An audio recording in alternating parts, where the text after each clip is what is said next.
for reference later. We basically have rubber cords, resistance cords, that will really increase the snap of, because it's downward, right? In sprinting, right? Yeah. Okay? What we used to know before is just upward, but anyways. So this allows you for maximum utilization of the arms that will allow you to stay upright and be able to lengthen your stride.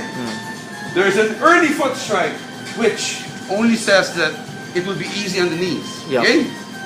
So it's not true that plyometrics, well, can have a very negative impact on injury, on young kids, but this one is very core in its approach. Now, as I bring this to elevation, to 0, okay, flat, this is when now we put in the stride frequency, okay, the turnover, as they say. Now, I want to show you what a standard that we can put for, let's say, high school sprinters. Yeah, because a standard treadmill in the gym, like in Australia, only goes up to about, I think it's 16 kilometers an hour. Exactly. This is 32 kilometers per hour. Is that miles or? Yeah, look at this, look at this, look at this. Now, Sid is the fastest here at this speed, 24. That's how long can he sustain that for? 6 seconds. 6 seconds. Now, but you get on it at that speed. So you can imagine the acceleration that you're gonna, and I think that's the next important thing, is to actually achieve acceleration, because in everything you do, be it the throws, the sprints, the jumps, or whatnot, even sports, even basketball and volleyball, it has to be done, the action is in an accelerating manner. And this teaches you that. Of course, there are many other things, but you know, this, and I'm glad you came here, Perry, because this is naturally designed for our athletes, track and field athletes. Running. How bad could it get? Okay? Now, has anybody fallen at 24 miles per hour? Yes. Especially to those who don't listen. Okay? Yeah. But really, nobody falls. Here. None yet. Well, one occasionally. Yeah. And that's basically because we're right here providing the spot, and then there's somebody here hitting that stop button. And it will stop in less than 2 seconds.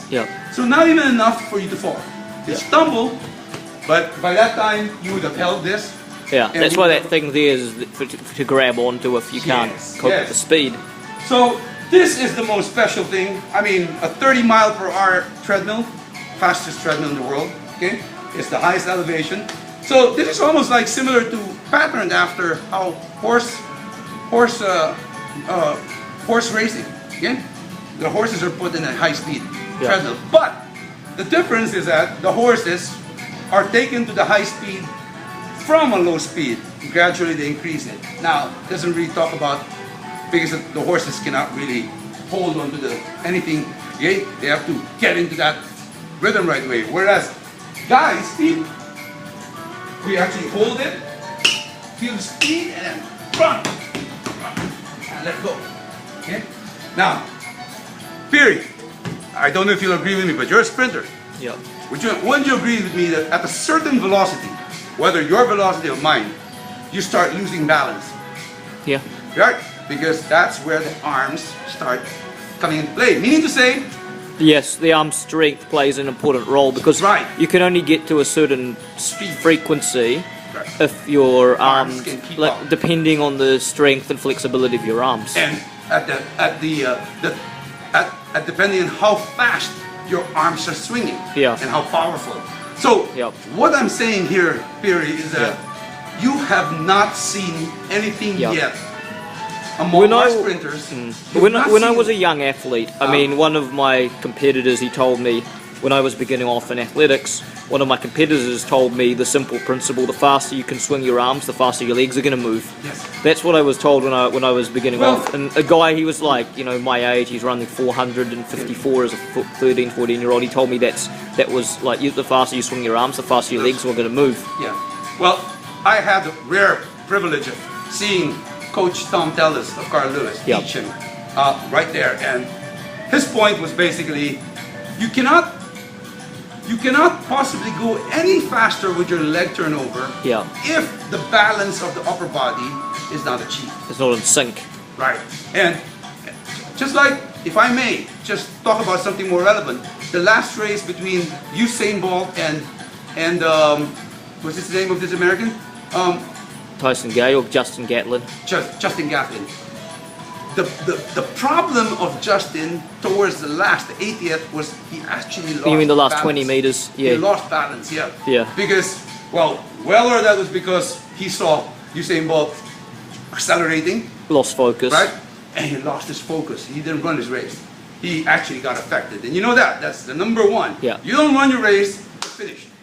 And I He thought- got too tense in the last. He didn't relax. And If he saw relaxed, that, he would have yes, floated through. yes. He didn't lose by much. He actually Yeah. cut his stride length. Yeah. And that was it, split second. Yeah. Okay? Whereas you look at Usain Bolt, and this is difficult for somebody as tall as him, almost 6'6", 6'5", 6'5 and a half. Yeah. It's very difficult to train a 6'5". Yeah. Because his center of gravity is higher, and he's got longer limbs. It's harder to get out of the blocks. Get them to get strong. But yes, he's not the best starter, but whoa, look at his stride length. That's how he beats those guys. It's the top end speed. Yeah, well, stride length at a certain, I don't think he's as fast as Justin Gatlin, if you ask me. In Yeah. terms of speed, of Yeah. turnover. He just has a longer stride just, length. yes. But that's the whole point. When you see Yeah. Usain Bolt run, he makes it look so easy, Yeah. right? But that's based on numerous and rigid training, repetitive, really making sure that we develop, the coach has to develop a biomechanical eye. Would you agree with it? Yeah. It is only the coach who can tell whether the stride length is achieved or it's still under. It needs work. In which case, in most cases, this is what I think we could use. I'm not saying we need the coaches, but maybe if they learn how to coach their own using this machine, okay, then I wouldn't really mind so much that they use it, but they need to learn Yeah. the principles. But you see, and I think Peary, and this is where the new coach, if he is to succeed, really has to back off with all the rackets, the left and right jobs that they take from schools. I understand that there's a need for good coaches, and these are the only guys who can do it, but how can you actually handle several things at a time? Yeah. And this one is for 1 hour totally supervised. And then you have what? You can handle about maximum of about 7 athletes per hour. And that's fast, okay? But again, what I'm just saying, this is, I think, a good way of actually checking the mechanics, making sure that the right sprinting mechanics are done correctly. Of course, I have to say that running on a machine, a treadmill, is still way different from running on a track. Of course. Because the pulling action, the amount of pulling that you need to put on the track is greater. But if your hip flexors, hip extensors, your hamstring are strong enough, okay, and you have the ability to make it turn over fast, okay, that's the next thing that can be done easier, okay? But this is the reason why I told you, Peary, if you're willing to work with me, I believe that we will help produce our first sub 10. Okay, I mean, don't hold me into that. Yeah. I'm not giving any guarantees. Are you willing to work towards other goals besides sub 10, like along the way? Like, say, for example, Christopher Ulbach. Yeah. I handled him. Yeah. He is a steeplechaser. Yeah. Okay, and the beauty about Christopher Ulbach was that he accepted my formula. I told him, if I lengthen your stride, you're going to go faster even without any Yeah. 3K. And since then, he's won 2 successful SEA games, Right. and his time keeps coming down. But I keep telling him, you have not beaten Hector Begues. No. Okay? Even the junior record of he hasn't even beaten Hector Begues' junior record yet. It's Exactly. 8:52. Now, Yeah. and I think much praise and has to be given to Hector because he's quite an athlete. But this is what I'm saying. Peary. Small guy. We also told Christopher Ulbach that I'm going to give you the finishing kick of a sprinter, Yeah. and that's what he's been doing. He's got it. Yeah. Now, okay. Unfortunately, I know track and field is an individual sport, so can't expect Christopher to actually tell his fellow steeplechasers to come here and train because Has he been coming here? No, he stopped coming it was a here. one-off just deal. Okay. Yeah. Well, again, as you said, our athletes are easily satisfied with their most current feat. Their dreams are not big enough. Okay? Correct. And we need to help them. I mean, I know that somewhere out there in the 13, 14 regions here in the Philippines, there's one guy who probably wants to do that. And let's find it. Yeah. And show them that with technology and with, I think this is the hardest. What I would like to do is, I mean, this is a good long-term goal, but what I would like to do is raise the level of sprinting in the country first. Absolutely. Before you can get to, before you can get to the... We can call it the Peary Enzo Running Sprinters Club. And you're producing talent that's just very hard. And hey, maybe a good way of when we start managing these athletes, because you will, after all, become not just a coach, but also an agent of these guys.